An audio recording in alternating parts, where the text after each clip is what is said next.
नमस्कार, मैं हूं डॉक्टर ओम बाबू और आप देख रहे हैं मेरे चैनल डॉक्टर फिजियोथेरेपी वाला। और आज मैं बात करने जा रहा हूं एक्रोमियो क्लेविकुलर जॉइंट स्प्रेन और सेपरेशंस के बारे में। ठीक है, तो एक्रोमियो क्लेविकुलर जॉइंट किसको बोलेंगे? तो ये जो आपका शोल्डर जॉइंट है, जहां पे ये जो आउटर पार्ट है, इसको हम क्या बोलेंगे? एक्रोमियो क्लेविकुलर जॉइंट बोलेंगे। ठीक है, तो इसका स्प्रेन कैसे होता है, इसका कॉजेज क्या क्या होगी? तो अगर आप डायरेक्टली ऐसे गिर गए, सपोज ऐसे करके डायरेक्टली गिर गए नीचे, तो उस टाइम पे इसका सेपरेशन हो सकती है। नहीं तो कोई आके मार दिया यहाँ पे, तो उसकी वजह से भी होगी। नहीं तो रोड ट्रैफिक एक्सीडेंट में अगर आपको गिर गए हो बाइक लेके, ऐसे गिरा इसी साइड घसते हुए गया, तो यहाँ पे आपका ये एक्रोमियोक्लेविकुलर जॉइंट सेपरेशन चाहे स्प्रेन हो सकती है। ठीक है, तो इसका सिम्टम्स क्या होगा? तो आपको सीवियर पेन होगी। कहाँ पे होगी? इस एरिया में होगी। ये जो पार्ट है कॉर्नर वाली, इस पे। और यहाँ पे स्वेलिंग भी होगी। ठीक है, और उसके साथ साथ क्या होगा? आपको हाथ उठाने में दिक्कत होगी, ऊपर की ओर भी नहीं उठा पाएंगे, साइड की ओर उठाते हुए भी दिक्कत होगी, ये सारा चीज होगी। ठीक है, तो अब हम जानते हैं कि इसको हम ठीक कैसे करेंगे। तो ठीक करना के लिए सबसे पहली चीज क्या करनी है? स्टार्टिंग में आपको आइस रखनी है, दिन में 5 से 6 बार रखनी है। ठीक है, और 15 से 20 मिनट के लिए रखनी है। ठीक है, ये कंटिन्यूसली हम करेंगे 2 से 4 दिन 5 दिन तक। ठीक है, ये कंप्लीट होने के बाद उसके साथ साथ हम थोड़ा बहुत एक्सरसाइजेस करेंगे। एक्सरसाइजेस में क्या करेंगे? सपोज लेफ्ट साइड का एक्रोमियो क्लेविकुलर जॉइंट सेपरेशन हुआ है, थोड़ा बहुत हम ऐसे करके हलाएंगे इसको। ठीक है, फिर इस साइड भी हलाएंगे। ये कंप्लीट हो गया। ये कंप्लीट करने के बाद हम क्या करेंगे?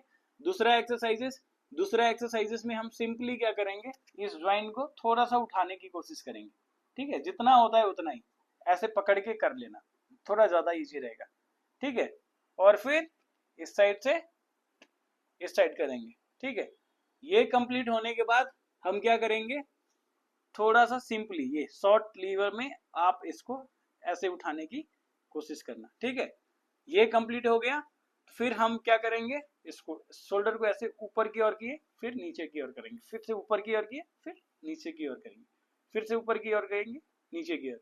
ये सारी चीज आपको 10 से 15 बार करनी है। फिर आपको स्कैपुला का ये जो एक्सरसाइजेस है ये कर लेनी है।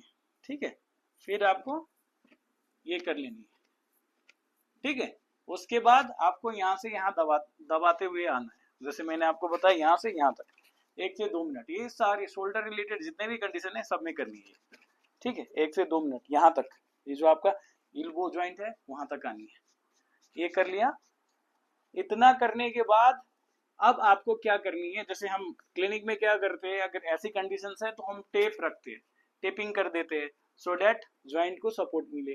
उसके साथ साथ ड्राई नीडिंग करके ये जो आजू बाजू का जितने भी मसल्स है जिसमें ट्रिगर पॉइंट फॉर्मेशन हुआ है वो निकाल देते हैं। उसके साथ कॉपिंग थेरेपी करते हैं, और लास्ट में सपोर्ट के लिए हम स्लिंग डालते हैं।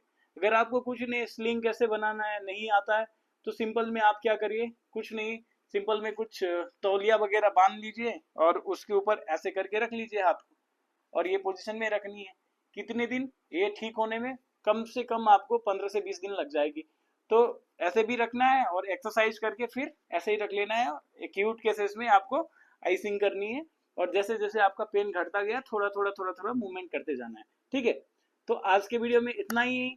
मिलते हैं अगले वीडियो में, तब तक के लिए नमस्कार।